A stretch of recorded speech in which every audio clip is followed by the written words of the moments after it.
Welcome to the Nopalera podcast, a place where I share the journey of building my company from the ground up, as well as the stories of others in our community. I am your host, Sandra Velasquez, founder of Nopalera, a culture-forward brand that celebrates and elevates culture. Aside from making great products, we are cultural storytellers with a mission to inspire our community to stand in their worth. In this podcast, you will hear a mix of solo and guest episodes around the entrepreneurial realities of building a company. I launched Nopalera from my Brooklyn apartment with no outside funding while working 3 jobs, raising my child in the middle of the pandemic at the age of 44. Thank you for joining me on this journey. I hope it inspires you to live boldly.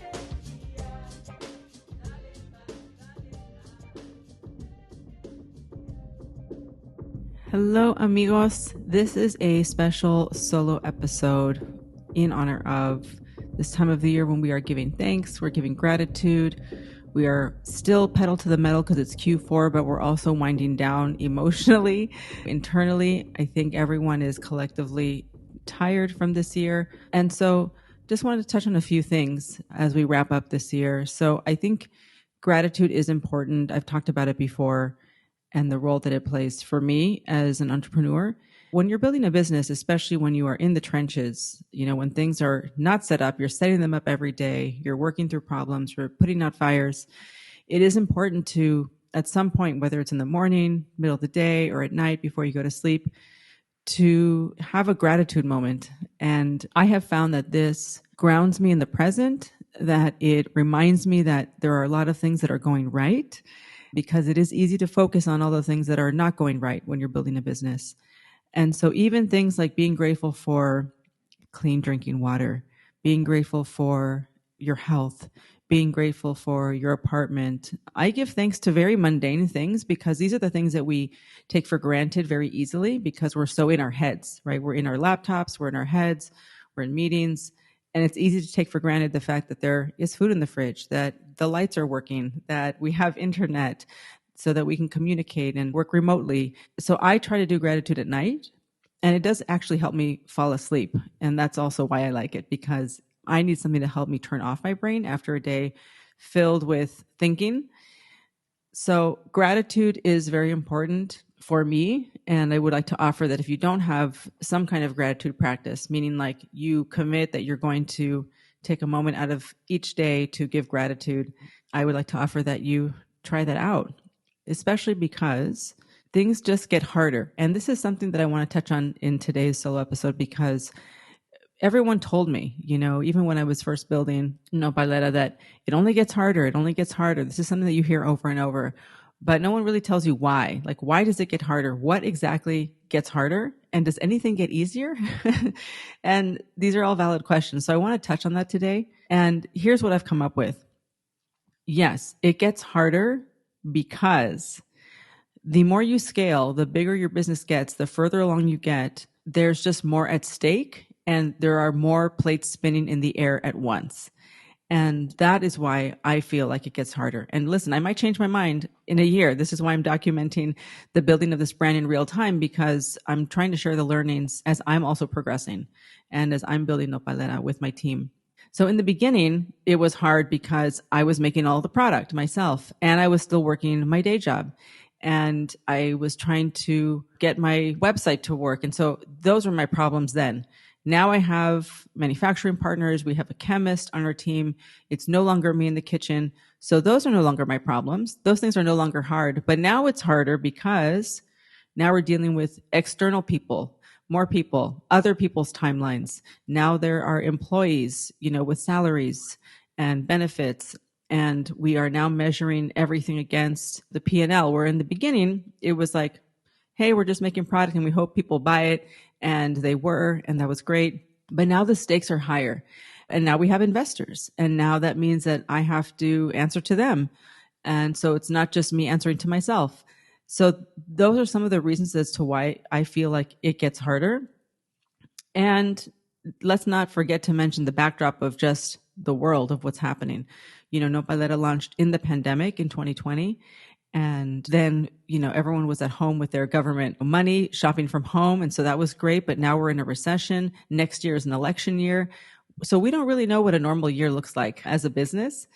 And so that makes it challenging to forecast, to anticipate what's going to happen, in 2 years, but we are still required to do that by all of our stakeholders. And so I think that is why it gets harder, is because there are more things happening at the same time.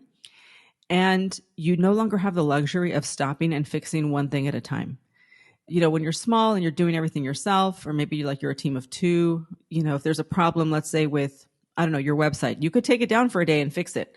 But when you are on a fast moving train, you can't do that. You don't have the luxury to do that. And so everything is moving at the same time. And so it's kind of like being on a train and trying to fix something while it's moving, while also driving the train.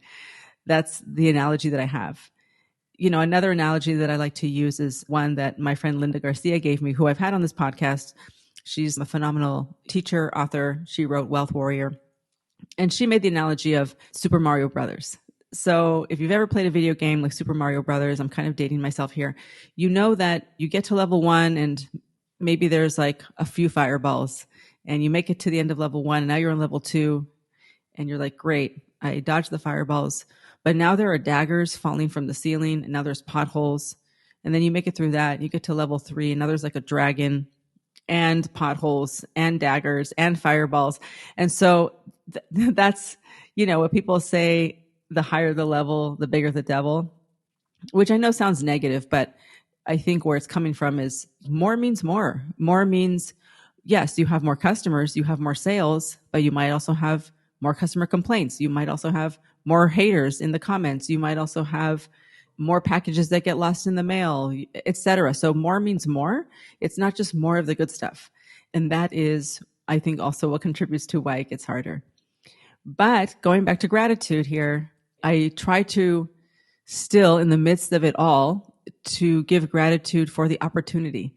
This year was really tough for a lot of beauty brands, even our retailers, a lot of our boutiques. We saw several of them close.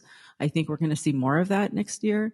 And, a lot of beauty brands closed their doors, and not everyone made it. That's ongoing.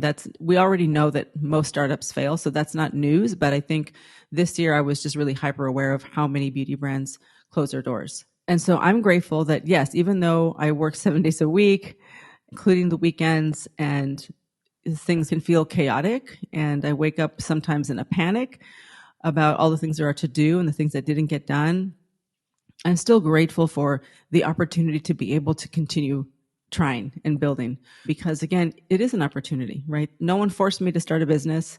It was a choice. And so the fact that I still am here and we're still here to continue to build, I'm grateful for that. And so that's something that, again, always come full circle to the gratitude, I think is important. I think also this time of year, it's important for all of us who are building businesses. This is where we are hopefully taking stock of how the year went. There's still Black Friday to go. There are still things happening in December. People are going to still be shopping for Christmas, even next month. Now is the time of year where we can now look at historical data and see, here are the things we tried. Here are the things that worked. Here are the things that really did not perform like we thought. And it's easy to feel like things failed, but it is important to continue to look at things as learning opportunities, because that is part of building a business. You're trying things, and some things work and some things don't. And that's everyone. So it's not like you get to a place where everything works and then you can kind of just chill and ride the wave, because I think we have all seen how quickly the landscape changes, how quickly the beauty industry changes, what people care about, what people are looking for. Those things are always changing, not to mention marketing is always changing. When I started Nopalera, Facebook ads used to work gloriously, and now they don't work as well. So it's always changing. You always have to keep up. It's not the kind of job or situation where you just come in and kind of do the thing that you do and then you go home and everything is fine, right? This is not a DMV job. So we are building in real time against a constantly changing backdrop. And that's also challenging, right? So this year we did a lot of testing. We did a truck campaign with Agile. That was super fun, a lot of brand awareness, but ultimately hard to measure the return on that. We tried working with an ads agency. That didn't work out. We opened a pop-up store in Los Angeles, which, by the way, if you're hearing this before December 5th, you should go if you live in LA, because it's going to close on December 5th at 3118 Sunset Boulevard. So we tried that. that was, again, super fun, a lot of brand awareness, but also a heavy lift. We learned, we wanted to do a test and see, okay, what would it be like if we opened our own retail stores? What would it look like? What would it feel like? And what kind of money would it make? And so we learned a lot from that. We tested a lot of things this year that we kind of decided in that moment, like, okay, let's test this. Let's see if this is the thing that works. And not everything performs like you expect it all the time. And that's fine. The important thing is that you learn so that you know what to do and what not to do next time. So those were some of the things that, of the learnings that I took away from this year. And then there's a lot of things that obviously went great, right? We launched a product. We went into liquids, our Dulce de Cuerpo launch.